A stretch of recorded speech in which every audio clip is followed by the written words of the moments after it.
If you have a dog that is reactive towards other dogs or people, or has any human or dog aggression, please work with a trainer and really consider working out a good safety protocol, as well as conditioning your dog to a muzzle.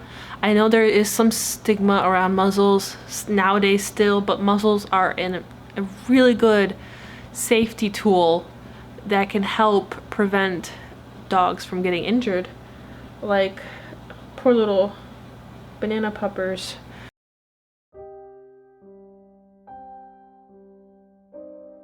Roughly, I would say 15 feet from the entrance.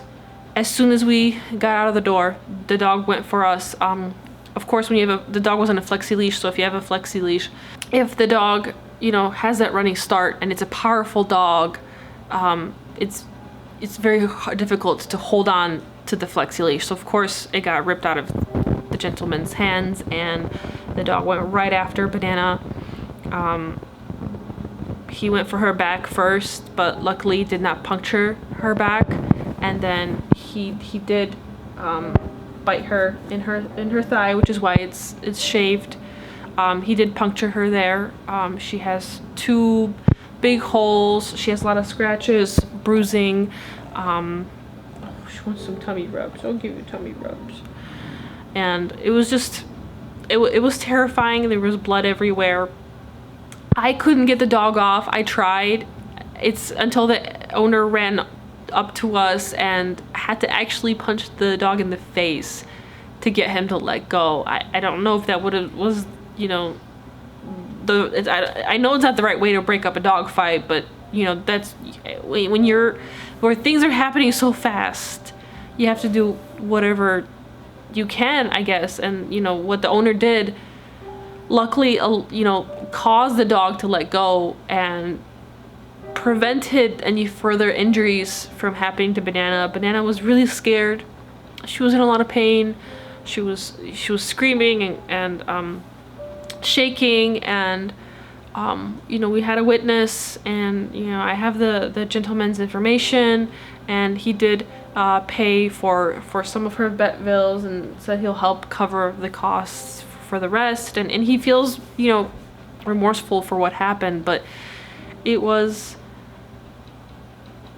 a really scary thing that I hope none of you ever have to experience with your dogs, or for you to get bit, because it's terrifying when you have a dog come running at you and you don't know if it's just going to be a dog coming at you because it just wants to say hi, because that's happened to us many times, or because it wants to attack. And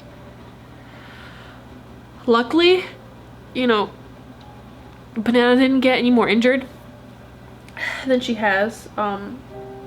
We took her to the emergency vet. They put her under, they shaved her, they stitched up one of the bite wounds, they left the other one open so it can drain. She's on painkillers.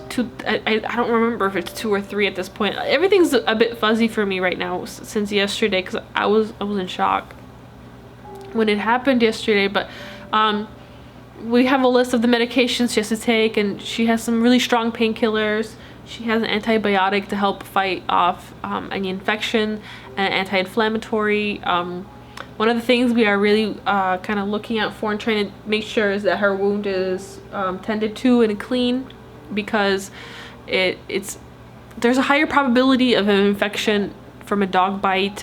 So that's our big concern right now. We were afraid that there was going to be muscle damage to her, because he did bite through the muscle, but because what usually happens when dog fights, dogs will shake, and when they shake is when majority of the damage happens.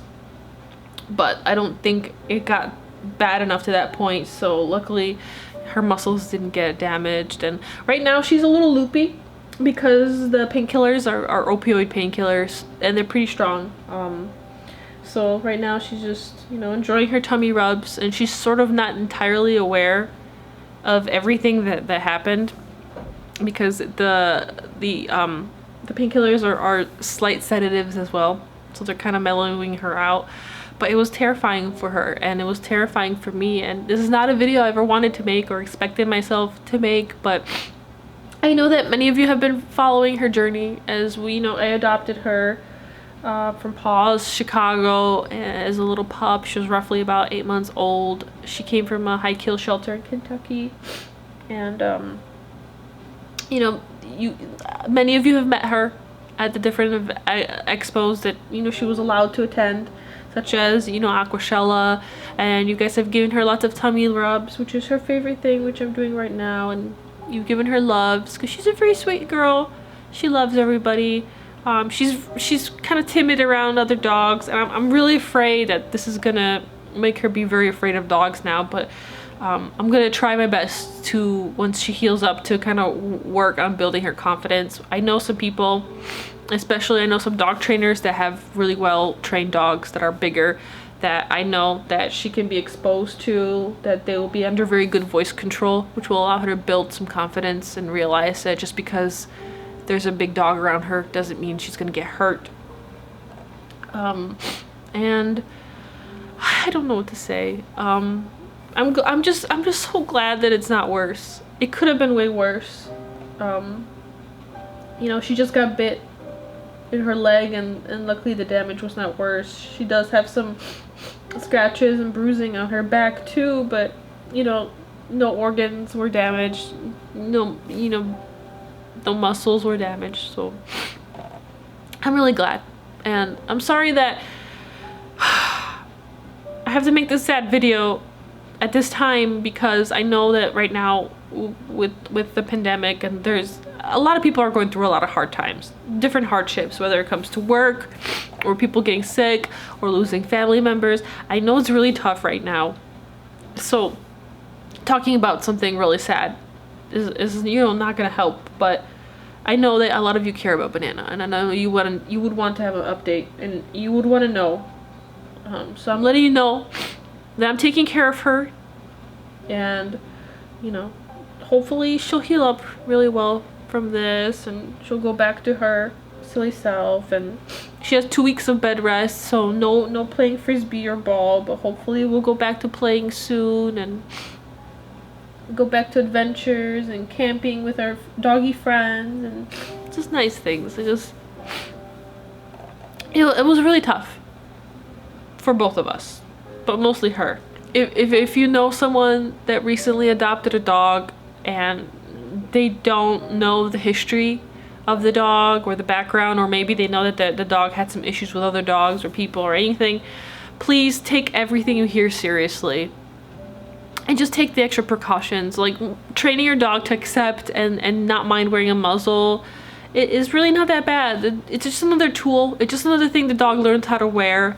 If you make it really positive and include a lot of treats and things they like to eat, like peanut butter, and make it a great thing so the dog realizes that, oh, muzzle is a fun thing because I get a lot of treats and all good things happen. They will just learn to see the muzzle as something good. And please try to work, you know, find a dog trainer. I know that right now it's, due to shutdowns, it's harder, but there are still dog trainers out there that are open. There are dogs that are dog trainers that are providing online consultations and online training courses. So at least there's something you can get started on, you know, talk to someone, you know, get a management plan set up. Just, you know, for the safety of your dog and for the safety of other dogs. We have a lot of little dogs in our building, and that could have been anybody, not just me, at that place coming out. And if it was one of the little tiny dogs that live here, it could have been a worse story, because luckily, because Banana, she's not a big dog, but she's like a little medium small dog, but at least, you know, her size helped her out a little bit. If it was one of the little tiny dogs, it could have been a lot worse. And I hope that this never happens to anybody, and just wanted to let you know that Banana's doing her best. She's doing okay. She had a little pain in the morning when the painkiller was wearing off, and I was giving her another dose. But besides that, she wears her little cone when I'm working and doing other stuff, and not necessarily like looking at her. If I'm paying attention to her and sitting with her, I can take off the cone, and that way she can kind of enjoy not wearing it. And then Daniel just went to the store to try to find one of those inflatable soft cones because we want to make sure she's a little more comfy. And we're getting her some more pill pockets, some different flavors, so it'll be a little easier to give her her medication because she has to take a lot of medications. And she has another vet visit. We're gonna check up on her, have her wound checked up just to make sure it's not infected. And then roughly in 2 weeks, she's gonna have her stitches removed. And, you know, I'm hoping this will be just something that we learned from, and we do our best to try to prevent. I don't know if I could have prevented this at all. It happened so quickly. I didn't know. I've never met or spoken to this owner. He lives in the building next to ours. And I've seen the dog on the balcony. The dog has actually barked at Banana from the balcony before, but I didn't know.